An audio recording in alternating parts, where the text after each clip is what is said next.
You're watching Big Island Television. Time for one-on-one. Bringing you unique insights through conversations with community leaders, individuals who share inspiring and compelling stories. This is One-on-One. Our guest today is an extraordinary visual storyteller and an accomplished craftsman. He is Hawaii-based, he's a landscape photographer and skilled artisan honoring the ancient traditions of Hawaii. Ladies and gentlemen, please welcome to our show, Beau Jack Imua Key, a good friend. Aloha, sir. Thanks, man. Good to see you again. Thanks for having me. How's life been? Very good. Very good. I'm glad we get to catch up every couple of few months or so. Yeah, always look forward to seeing you. Oh, man, I'm a big fan of your work. It's just amazing. Just amazing. So before we get into that, a little background on yourself, born and raised, and life in the early days. Yeah, born on Oahu. We moved to Waimea when I was 2 years old. Was visual arts ever in your family? My dad and my mom made ni'ihau chalets. You picked up handcrafting first. Yeah. Yeah. I guess tying knots and stuff, and fishing kind of led me here. You had any mentors along the way, people you would ask, how do you do this?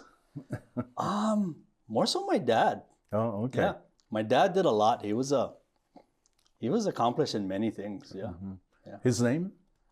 James Madison Key. At what point photography came into your life? Photography came into my life when carving was too intense. Because when I'm on my bench pin for 8 hours, just carving on one piece, I needed to get out. I took a trip to Alaska. I had a cheap camera, but I was at Homer Harbor, sunrise, and it was freezing cold. And when I came home, I looked at the photo, it made me feel cold again. And then I was like, I think I can convey feelings through my lens. That's interesting. The turning point was, like you said, I felt cold. Yeah. So everybody has that one little trigger kind of thing that puts you in another direction wherever you want to go. Yeah. Yeah. Yes. And now it's your extraordinary volcano photos. What this tells me is you, as a photographer, challenging yourself. What else can I do? Trying to get Milky Way and the plume exactly in the same shot. But those are two different lighting conditions. So how do you get both? It's really hard. So it's actually easier with that because the lava is hidden in the crater. So if you get up close, then the lava comes into your exposure. Oh. But if you back up and you omit the lava, you're just exposing for the plume. So that's one exposure right there. That's a single shot. Oh. Yeah. You need about 22 seconds before the star trails start to move. So this is a long exposure. yeah, 22 seconds. Wow. Yeah. How much of it is timing? How much of it is Everything. patience? Everything. So I got about 6 shots that night. Really? Yeah, and that was the only keeper. How much time do you spend on location?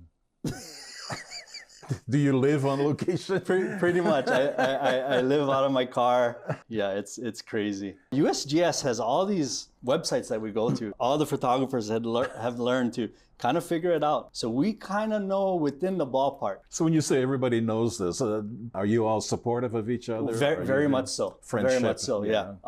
We're watchful of each other, make sure everyone's safe. Like right now, my knee is really bad. So I've been only shooting at the handicap accessible places with my wagon, so I don't have to carry anything. But man, I fight with my buddies. They want to carry my backpack. I'm like, no, because if they have to carry it, then I don't belong here, but they're willing to help. And we're always keeping in touch and letting each other know the conditions of where we're at and making sure everyone's safe. Yeah, it's a great community to be a part of. Yeah, I think when safety gets into play is when the wind switches, because the natural, the normal trade winds blows away from all the viewpoints that we're at.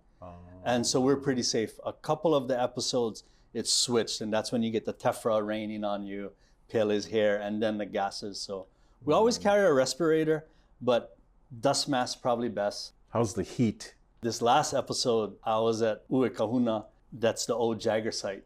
I had to take off my jacket. I was sweating. It was hot.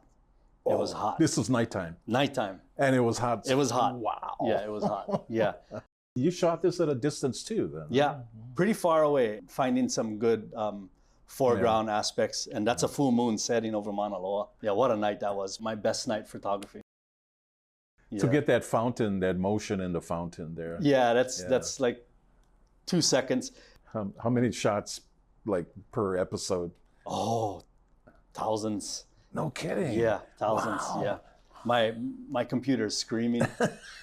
So again, this shot, at first it looks like an atomic explosion. That's the same night as a full moon. So I like to shoot during the moon because it lights up our foreground and it evens out the exposure instead of having complete darkness. Yeah. Clouds are definitely part of the image too, huh? Yep. You purposely cropped it and framed it to get the clouds. Yeah, that's sunrise. That was an amazing sunrise. So tell us about the equipment you use. What do you have? I have a Sony, a full frame Yeah. digital camera. I have a medium format as well that I use during the daytime. What's the advantage of that? Bigger files. I don't know if it's an advantage. It's more detail. 1 gigabyte per shot. It is 100 megapixels. Wow. 100 megapixels, one shot, and I shoot my goodness. 16-bit. Yes. So it is a huge file. Have you ever found images in the clouds? People say that they've seen Pele and Yeah, et cetera, so people say, don't you see it? Don't you see it? I say, I don't look, because lots of times I'm by myself. Oh. And I don't want to look. I don't want to see. But yeah, definitely there's times that I do see it when I'm editing and like, woo. No kidding. Yeah. Huh? Yeah. How important is that part of the being on the location, being part of the volcano, to have that part of Pele's history, Hawaiian culture? Oh man, that's everything, huh? It's one thing to be there as a photographer, but it's more importantly to be there as a Hawaiian. You know, really, really proud. So I asked my kumu, I said, how come sometimes when I go to the crater, it feels peaceful, even though she's erupting? And then some other times you go and you're like, you don't want to get close. And she's like, oh, ai la'au. And she says, it's ai la'au. Before Pele, the volcanoes were even more dangerous. And every once in a while they battle with Pele to show that side, so it's more fierce. And you can definitely feel it. Sometimes it's just really mellow. As high as the fountains are, it's mellow, it's beautiful. And other times it's like, like there's something. No kidding, Yeah. Is it anger, hostility? I don't know. It's just, it feels dangerous. Even though we're at the same viewpoints, it's just something extra that I don't want to. Kapu? Yeah, if you feel it, then let it go. Yeah. Don't stay question away. it. Yeah. And other times it's like, oh, this everything's perfect, you know. And other times like, no. It's like, always keep in mind that you're the visitor, Oh, definitely. like the ocean. Definitely. Yeah. So I love this foreground. I love those branches. That would be primarily a daytime shot because of the wind, and I could use faster shutter speed. But at night, that's a rough shot. But man, there was no wind. I got so lucky. That's at the Kilauea Iki overlook. Yeah. Very easy to get to. So you have the background. The fountain is so far away, and you have, of course, have the leaves. Where is your focus? My focus is halfway in, actually on the pu'u, because if I focus on the trees, everything will be... You had a shallow depth of field there. Yeah, and I was shooting at 2.8. So, and then even if I focus on the fountains, the trees would be way out. So I kind of use the hyper focus area, which is the happy medium where it's acceptable. Right. Yeah. So when you're in your viewfinder, do you ever say to yourself, I got this. This is a good one. Yeah, I knew with that you can one. see. Yeah, if the trees didn't move, it's so funny because I'm taking my shot and I'm holding my breath, you know, like trying not to let the trees move. Holding your breath. Squeezing. Because you control the tree. Yeah, right? exactly. Well, I think I do. At that point, it's like nobody move. Nobody move. I think I do. Yeah. You ever say anything to yourself? I'm not necessarily a prayer, but yeah, do definitely. you center yourself? Definitely. Wherever we go to gather, my dad always taught us: you ask for passage, you ask for free, safe passage, safe return, and give thanks beforehand. And so I kind of do my own prayer in my head, same as my dad. And then even when I'm leaving, so my friend from Sacramento, sometimes I do it out loud, and then he says, hey, he wants me to teach him. So I said, okay. And then when we leave, I say my mahalo nuis 3 times, and when you say it, you're done. You know. So I said, so when you say it, you better mean it. And so I said, so if you think you're gonna shoot more, don't say it yet. It's okay. But once you say it, and I said, you will be challenged, you know. And so one day we went, and he said his mahalo nuis, and so did I. And we were walking back to the car, and you see him, he wants to shoot, and he says, Beau, I said it already. And I said, you did. It's up to you. He says, no, I'm going to honor you. You know. And I said, no, he's not honoring me. It's honoring our ancestors and our land. Yeah. Once you're done, you're done. Once you do that, it's like, okay, I'm at peace with what I'm doing. And I know I'm not going to hurt anybody, be disrespectful, anything like that. That's the greatest way to proceed. My dad taught us well. Vertical shot like this. I like the colors of the cloud now. It's like that grayish, the whitish, little black in there. For me, I've been watching for the vortexes, and they're so hard to capture. So I got lucky with that one. That was one of the bigger ones I've captured. And they don't last long either. Lucky if you're 30 seconds. So you just kind of have to be there kind of thing. That's another use of foreground. Yeah, that's in the koa trees at KMC. I don't know what it is about being in the trees. But having a foreground does draw your eye further into the photo too. Yeah. There's so many photographers, and I try to be different. You know, and I think everybody tries to be different, and I try to think on what everybody else I think they're gonna be doing, and I try to be different. So like this last one, the fountains were big, and like I was saying, I thought everybody was gonna focus in on the fountains. And because there was very light winds, I just stayed with my wide angle and tried to tell the entire story, which is not easy to do at night. So you try to be different by foreground shots, location shots, distance shots, kind of thing. Foreground. I love foreground. I love foreground. It does make a difference there. Mauna Loa was, I used to archery hunt. And I went on the old hunting roads, and I went above the cloud line. Wow. And I was shooting over, so the clouds were below me. Mauna Loa was rising and erupting. And man, what a magical experience I had for those 11 days. You're watching One on One on Channel 130, Big Island Television. And moving over to another aspect of what you do, your extraordinary talents that you have. This part of who you are started before photography. Oh yeah, way before. Way before. So I made big game fishing lures with my dad. I was probably about 11 years old. You know, we would catch fish and be proud because it's your lure. And then I think that's the first time that I kind of felt connected to my ancestors. That's where I felt connected, was on the ocean.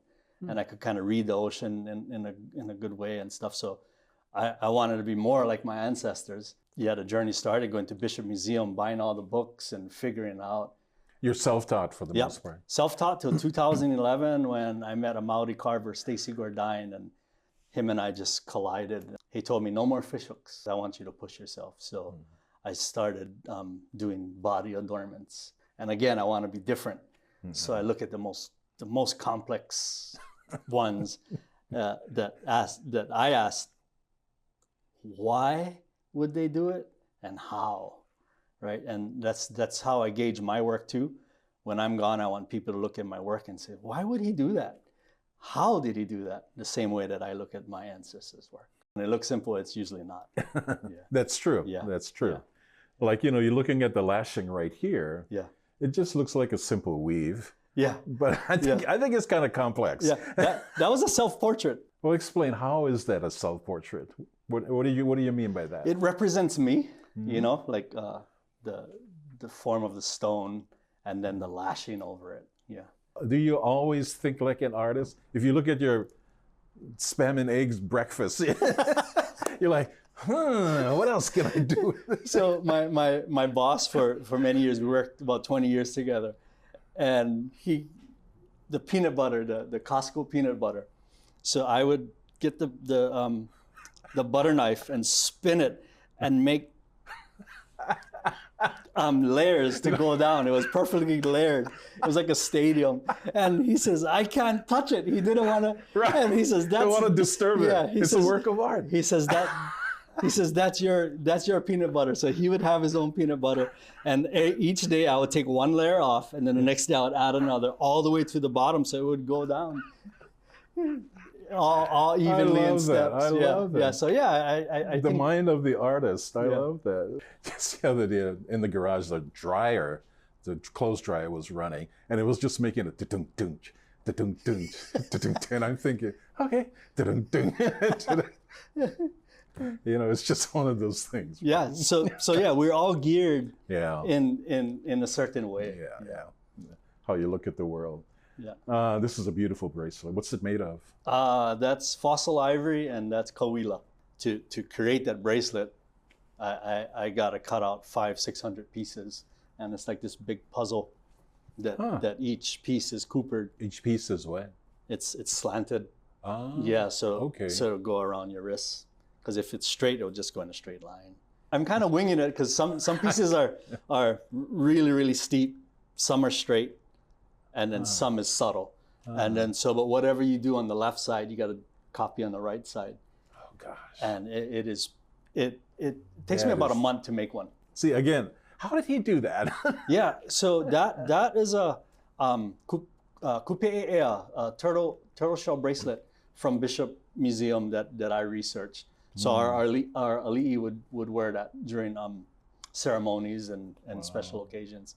Is your goal to research and duplicate and recreate Oh man, historical? I would love to research our ancestors' work, replicate them, put my work, and then preserve our ancestors' work. I mean, that would be my dream job. Well, you're on your way, my friend. Is this a bracelet as well? Yeah, that's a big boar tusk bracelet. Probably the most meaningful adornment that I've ever made. Because? My dad collected that piece of black coral when he was 18. He was a diver out of Hawaiian. He took that piece when he was 18, 19 years old, gave it to me as an adult. But all those tusks is from me hunting, collecting the tusks over the years, my dad, which he's passed on, and then my kid brother that passed on. Wow. So that's what really an adornment is, huh? So I wear them.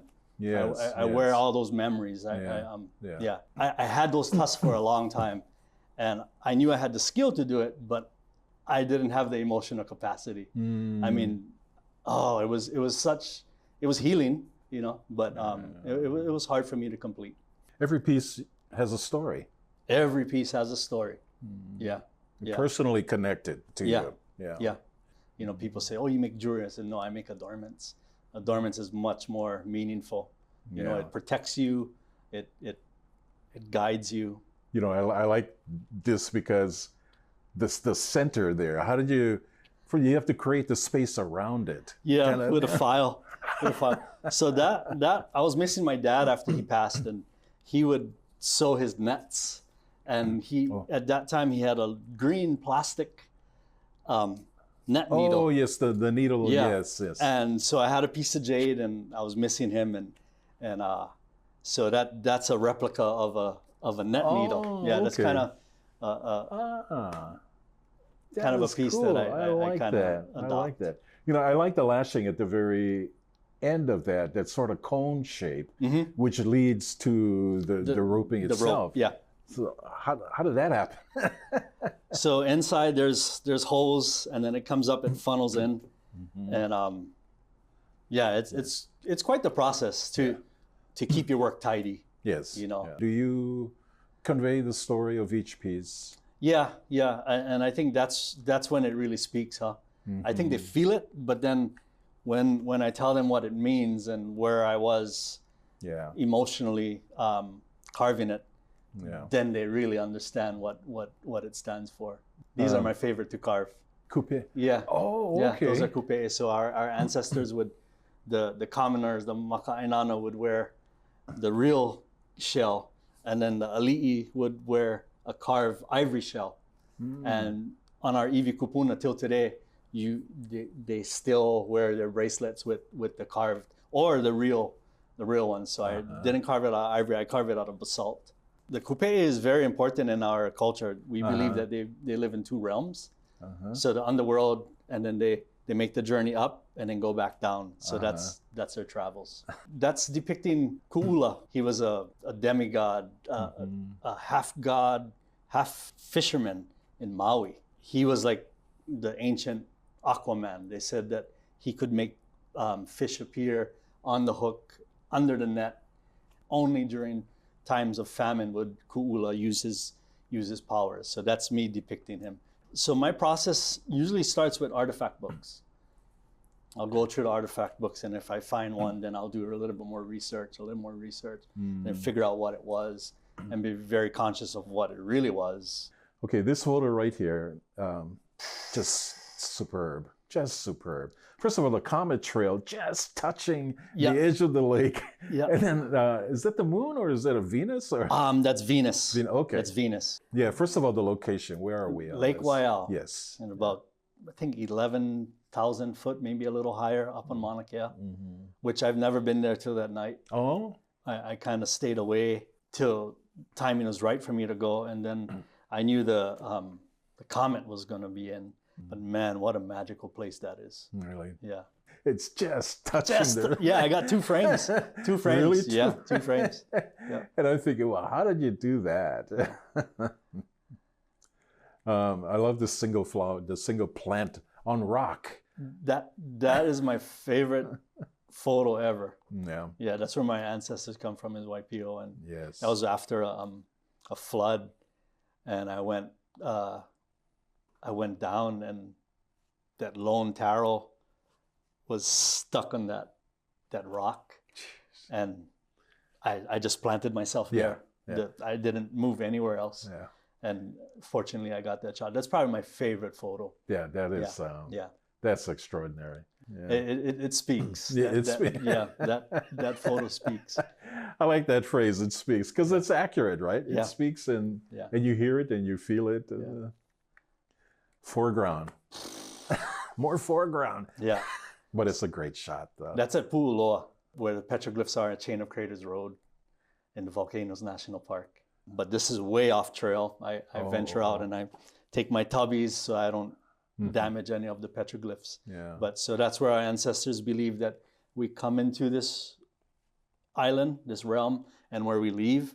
So that's what I was trying to depict with that photo of that person leaving or coming in, either or. Yes. Yeah, either or. Aiming for the sun. Yeah.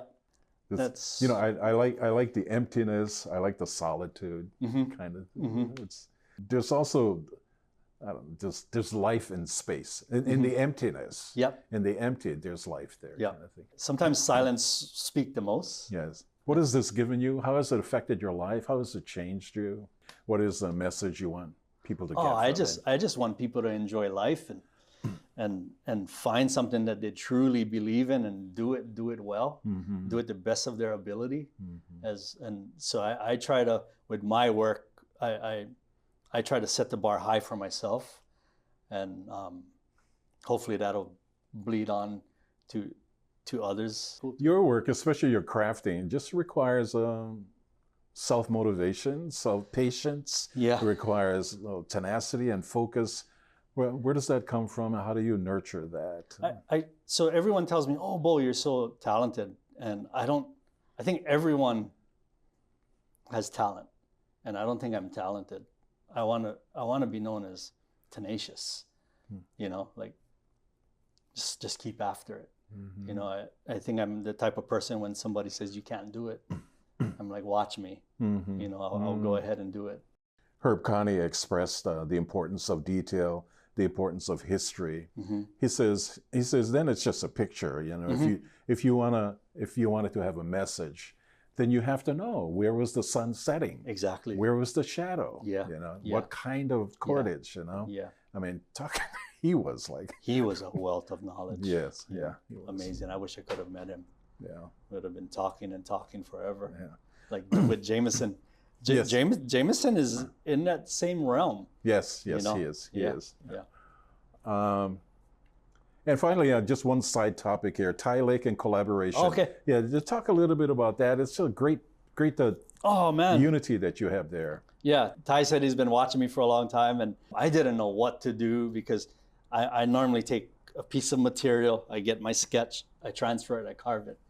And man, it's opened up so much doors there because there's absolute masters everywhere you look. You know, it's right to think that you can't do everything, but at Collab, you can, because you have this project that you don't know what to do from this point on. And I just pass it to you and you're like, oh, okay. And next thing you know, you see this amazing piece of work that comes out. Yeah. And it's just all good people. Yeah. You know, I mean, starting with Ty and Mary Jo, they're amazing. They're a big part of my life. You live Mauka Makai. Your work lives mountains to Waipio Valley. There. Oh, definitely. And Yeah. And I think that's just extraordinary. And you do it well. Thank you. I mean, there's lots to cover. Thank you. Yeah. In between, there's a lot going on there. I appreciate your time. And, I appreciate you showing my work. I'm just a big fan of your work. I Thank you. admire what you do. Thank I admire your heart and your spirit and your application to what you do. And I think it's very unique and you're one of a kind. Thank you so much. Thank you. Yeah. Special guest on One-on-One, Beau Jack Key.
Thanks for watching One-on-One.